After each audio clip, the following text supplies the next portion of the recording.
Do you remember those compression tutorials that tell you not to look at the needle and focus on increasing your gain reduction until you get the sound you want? Well, that's great advice, and I will tell you why.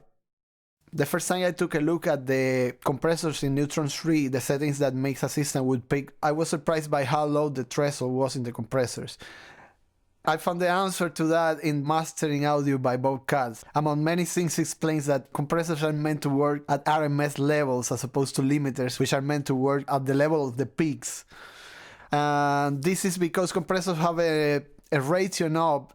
They have such a low ratio compared to limiters that they let through a lot, actually, and what they do is actually reduce the dynamics of whatever exceeds the threshold, but they will respect the original dynamic to a certain extent. The lower you have the ratio, the more you can dig down with the threshold. Just be careful not to dig too low, because then you will bring up a lot of noise.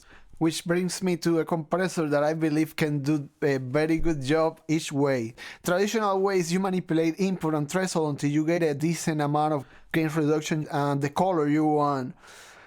And the other way is you turn down the threshold all the way down and increase input all the way up. And of course, I just output to unity and then slowly increase threshold. Until you get the amount of gain reduction you want.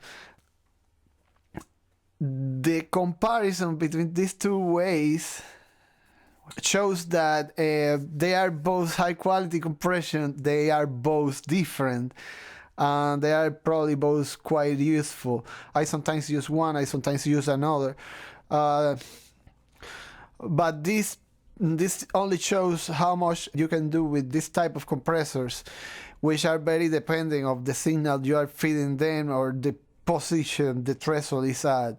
So go take a look and let me know what you think. Le ponemos el estilo del Kendrick Lamar, vitamina del B en el B, los skills de Tupac, mucho free y la materia gris como Nas, y en instrumentales los efectos vocales de Nash. Le ponemos el estilo del Kendrick Lamar, vitamina del B en el B, los skills de Tupac, mucho free y la materia gris como Nas, y en instrumentales los efectos vocales de Nash, y por dentro más barras que Tote. Aquí en el Pentágono le inyectamos los versos de Bukowski al hipotálamo, los párrafos sagrados, vástagos urbanos.